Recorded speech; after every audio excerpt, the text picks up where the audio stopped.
तो भगवान शंकर को श्रावण प्रिय है, एक कारण कहा कि मंथन में जो विष निकला उस विष का पान किया और भगवान देवताओं ने मिलकर भगवान शंकर का जलाभिषेक किया। दूसरा कारण कहा, माता सती ने शंकर को पाने के लिए श्रावण के महीने में ही सबसे ज्यादा साधना करी है। और क्या करा था माता सती ने? एक बालू का, मिट्टी का शिवलिंग बनाती थी, प्रतिदिन शिवलिंग का निर्माण करती थी और शिवलिंग का निर्माण कर कर उसकी पूजन कर कर अर्चना कर कर उसका विसर्जन करती थी सती माता। और माता सती का नियम था भगवान शंकर को पाने के लिए शिवलिंग का। तो हमारे यहाँ शिव महापुराण में लिखा है कि पार्थिव शिवलिंग का निर्माण होना चाहिए, और पार्थिव शिवलिंग का निर्माण करना है तो उसके लिए भी वर्णन करा गया। ब्राह्मण श्वेत मट्टी के शिवलिंग का निर्माण करे, वैश्य पीली मट्टी के शिवलिंग का निर्माण करे,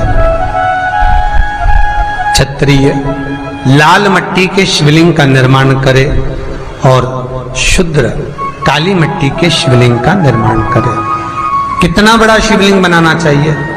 अगर हम पार्थिव शिवलिंग का निर्माण कर रहे हैं या हमारे घर में हम कोई मूर्ति रख रहे हैं या हमारे घर में हम कोई मूर्ति को विराजमान कर रहे हैं, तो उस मूर्ति का भाव कितना बड़ा होना चाहिए? तो कहा जमीन पर अपने हस्त कमल को रखकर अंगूठे को ऊंचा कर कर देख लो, बस इतनी बड़ी मूर्ति घर के अंदर होना चाहिए। चाहे वो लड्डू गोपाल की हो, चाहे वो दुर्गा भवानी की हो, चाहे वो राम जी की हो, शंकर जी की हो, कृष्ण की हो, जिसकी रखना हो, बस इतनी बड़ी मूर्ति घर के अंदर होना चाहिए। क्यों? इससे बड़ी अगर मूर्ति होती है तो जैसे मंदिर में सेवा होती है उतनी सेवा की उसको जरूरत पड़ती है, और अगर इससे छोटी मूर्ति होती है, जितनी छोटी होगी उतनी सेवा कम करना पड़ती है। तो मूर्ति जितनी छोटी होगी उतना सुख प्रदान करे, उतना सुख,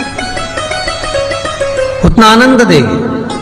पर श्रावण के महीने में यदि आप रोज शिवलिंग नहीं बना सकते तो पूरे महीने में एक बार शंकर का शिवलिंग का, पार्थिव शिवलिंग का निर्माण करना चाहिए, जरूर करना चाहिए। और पार्थिव शिवलिंग का निर्माण कर कर उसकी आराधना, उसकी अर्चना, उसकी पूजन करना चाहिए। नमः शिवाय, ओम नमः शिवाय, ओम नमः शिवाय, नमः शिवाय। पार्थिव शिवलिंग का जब भी निर्माण करें, किसी थाली में या पात्र में, जिसमें भी आप निर्माण कर रहे हैं, उस पार्थिव शिवलिंग को बनाने से पहले उसके अंदर, पात्र के अंदर एक बेलपत्र रखे। बेलपत्र क्या? आपको कथा में कल कहा था, बेलपत्र का वृक्ष माता पार्वती के नयन अश्रु से प्रकट हुआ है, और रुद्राक्ष का वृक्ष शंकर भगवान के नयन अश्रु से प्रकट हुआ है। तो बेलपत्र रखकर फिर उसके ऊपर शिवलिंग का निर्माण करें, फिर उसके ऊपर शिवलिंग, उसका लाभ आनंदित होगा, उसका सुख आनंदित, वो आनंद फल देने वाला होगा। कई लोग सीधे थाली में शिवलिंग बना देते हैं। माता पार्वती के हस्त कमल पर शिवलिंग का निर्माण है महाराज, हस्त कमल सुख देने के लिए। तो भगवान शंकर के शिवलिंग का निर्माण करें। माता सती ने भी किया। यही श्रावण के महीने में माता सती शंकर भगवान के शिवलिंग का निर्माण करती है, पूजन करती है, अर्चना करती है। फिर शाम के समय उस शिवलिंग को मस्तक पर स्पर्श कर कर जलाशय में, कुंड में, जल में, बावड़ी में, कुएं में, तालाब में उसका विसर्जन करती है मां। दूसरा कारण कहा, सती शंकर को इसी श्रावण में रिझाई थी, इसलिए शंकर को श्रावण अति प्रिय है, अति प्रिय है। कि पहले आती है नवमी, फिर आवेगी एकादशी, देवसोनी। तो भंडारिया नवमी का मतलब क्या होता है? भंडारिया नवमी का स्मरण क्या होता है? अभी आपको कहा था 9 जगह पर बेलपत्र चढ़ती है। भंडारिया नवमी का मतलब ही यही है कि भगवान विष्णु सोने जाने से पहले नवमी तिथि के दिन 9 बेलपत्र भगवान शंकर को समर्पित कर कर भगवान शिव के मंदिर में बैठकर भगवान शंकर की आराधना कर कर भगवान विष्णु लक्ष्मी जी के साथ अपनी सृष्टि का कार्यभार 4 महीने के लिए शंकर जी को सौंप देते हैं भंडरिया नवमी के दिन। और एकादशी के दिन से, देव सोनी एकादशी के दिन जब भगवान सोते हैं, उस दिन से भगवान शंकर पूरे कार्यभार को देखते हैं। पूरे कार्यभार, जब कार्यभार सौंपा गया, भगवान शंकर सृष्टि का संचालन करने लगे, तब ब्रह्मा और विष्णु ने आकर शंकर जी की आराधना यही श्रावण के महीने में करी थी कि आपने पूरा कार्य अच्छे से संभाला, इसलिए शंकर को श्रावण अति प्रिय है। ये तीसरा कारण है शंकर को श्रावण प्रियता का। अब शिव महापुराण की कथा करिए कि शंकर को श्रावण प्रिय, चौथा कारण वर्णन करा कि ये कारण भगवान शंकर की आराधना माता पार्वती ने बाल्यपन से करी, खूब करी, खूब दिल से करी। ये कहते हैं कि अगर 1 लाख बेलपत्र समर्पित कर रहे हो और तुम्हारे पास में अगर वो बेलपत्र नहीं है तो तुम 1 लाख मत चढ़ाओ, आप तो 1 बेलपत्र, परंतु वो बेलपत्र भी पूर्ण तरह से साफ, सुंदर, सुरक्षित, खंडित ना हो, वो मुझे समर्पित करो। 1 चावल का दाना चढ़ाओ पर वो खंडित ना हो, 1 फल चढ़ाओ वो खंडित ना हो, 1 पुष्प चढ़ाओ वो खंडित ना हो। शिव कहते हैं मेरे हाथों से मेरा पुत्र खंडित हो गया था, उस दिन से मैंने वचन दिया है माता पार्वती को कि खंडित वस्तु स्वीकार नहीं करूंगा और ना खंडित दूंगा।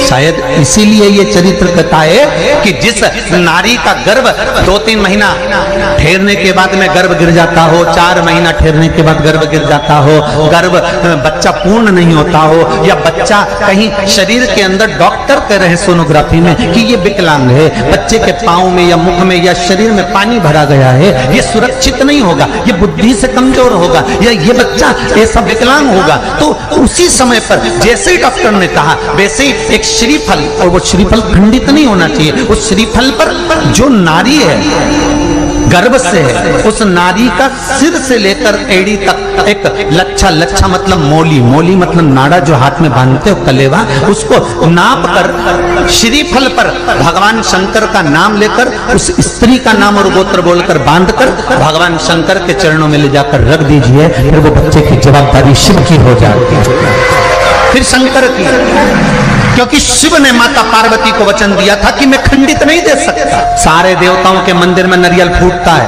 हनुमान जी के मंदिर में नारियल फूटता है, राम जी के मंदिर में नारियल फूटता है, देवी जी के मंदिर में नारियल फोड़ा जाता है, पर शंकर जी के मंदिर में नारियल नहीं फोड़ा जाता। आखा की आखा दिया जाता है कि पूर्ण दीजिए, बेलपत्र पूर्ण दीजिए, फल पूर्ण दीजिए, 1 चावल का दाना भी दे रहे हो तो पूर्ण दीजिए। उसमें एक और अच्छी बात है, बहुत ध्यान लगाकर सुनिएगा जरा, जितने आस्था चैनल पर सुन रहे हो, यूट्यूब पर सुन रहे हो, फेसबुक पर सुन रहे हो, या इस पंडाल में श्रवण कर रहे हो, बहुत सावधानी से ध्यान दीजिएगा।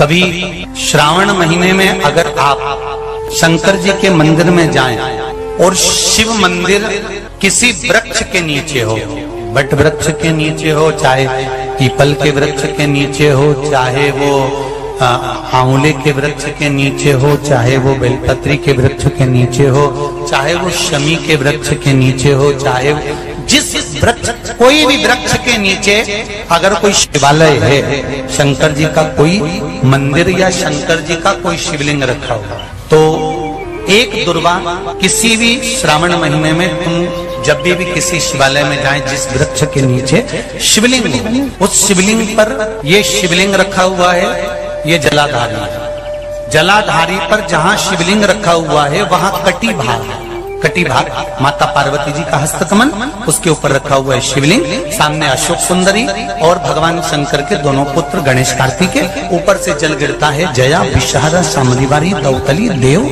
ये भगवान शंकर की 5 बेटियां। तो जो कटी भाग, इस कटी भाग पर अगर मात्र एक दुर्वा समर्पित कर जिसकी किडनी या लीवर डैमेज हो रहा हो, काम नहीं कर रहा हो, या किडनी लीवर में कोई तकलीफ हो रही हो, या डायलिसिस चल रहा हो तो मात्र एक दुर्वा उस कटी भाग पर श्रावण महीने में समर्पित कर कर उस दुर्वा के 7 टुकड़े कर कर 7 दिन प्रतिदिन सुबह के समय पर उसको चबाकर खा लेने पर या निगल जाने पर धीरे धीरे धीरे धीरे डायलिसिस बंद होने लगता है और किडनी लीवर अपना काम करना प्रारंभ कर देते हैं।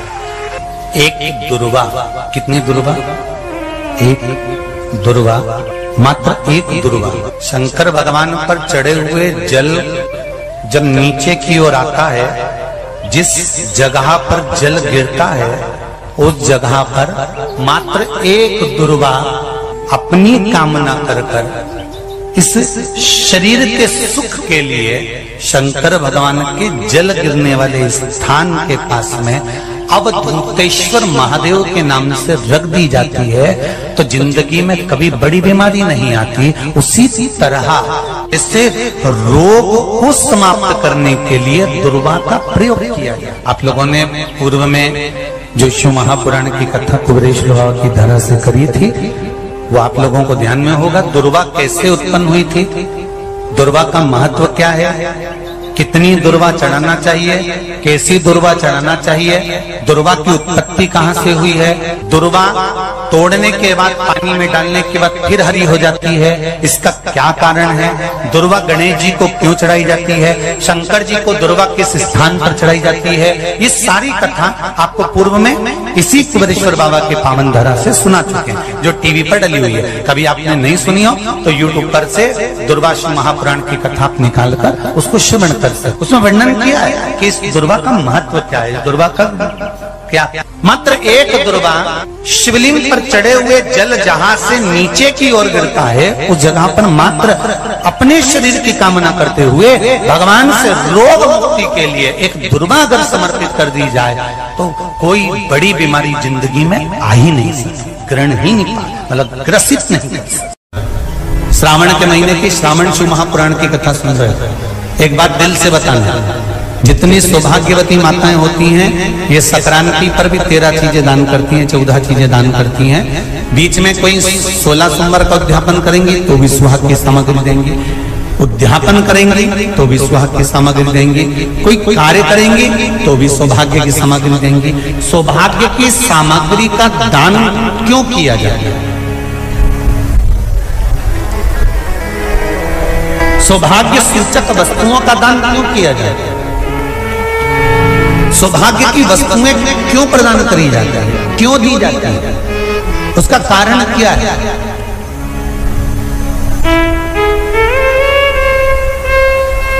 क्यों देते महाराज?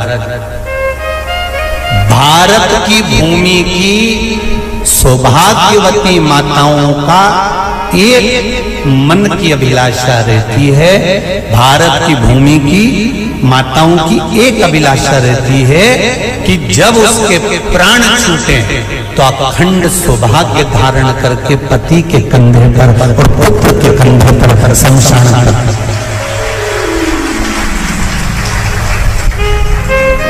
ये भारत की भूमि की माताओं की सोच, उनके मन का संकल्प, उनके मन का भाव। 2 जल के पात्र सावन के महीने में, भले एक बड़ा पात्र हो एक छोटा सा पात्र हो, पात्र भी नहीं हो तो उसके ऊपर भले कटोरी रख लेना, पर 2 पात्र से जल शिव जी को एक साथ समर्पित करना। शंकर भगवान कहते हैं श्रावण के महीने में भार बढ़ जाता है, इसलिए पार्वती और गंगा ये दोनों संभालती हैं, इसलिए श्रावण के महीने में जल वृष्टि भी अपार होती है। बाकी के आषाढ़ में हुई, कुंवार में हुई, भादों में हुई कि नहीं हुई, पर श्रावण की जल वृष्टि की महत्वता गंगा और पार्वती दोनों प्रबल। महीने में साल भर में एक बार पार्थिव शिवलिंग का निर्माण कर कर पूजन जरूर करना चाहिए, उससे घर में अकाल मृत्यु नहीं होती, मृत्यु टल जाता है। पार्थिव शिवलिंग का निर्माण अकाल मृत्यु को टाल देता है। पार्थिव शिवलिंग का निर्माण घर में बुलाओ किसी विद्वान ब्राह्मण को, और अगर विद्वान ब्राह्मण आपके यहाँ आ जाए, पूजन करा दे पार्थिव शिवलिंग का, तो आनंद की अनुभूति हो। नहीं आ पा रहे आप स्वयं पार्थिव शिवलिंग बनाओ, मिट्टी का शिवलिंग बनाकर उसका पूजन करो, उसकी अर्चना करो। और यदि पार्थिव शिवलिंग भी नहीं बना पाओ तो 3 महीने में, 6 महीने में, 15 दिन में, 8 दिन में कभी भी बेलपत्री के पेड़ के नीचे 1 लोटा जल समर्पित कर दिया करो। उससे भी शिव अकाल मृत्यु को टाल दे। एक पात्र में अगर थोड़ा सा दूध भी हमने लेकर, थोड़ा सा दूध का भाग अगर हम लेकर शिव के दरवाजे तक जा रहे हैं, शंकर की चौखट तक अगर हम पहुंच रहे हैं,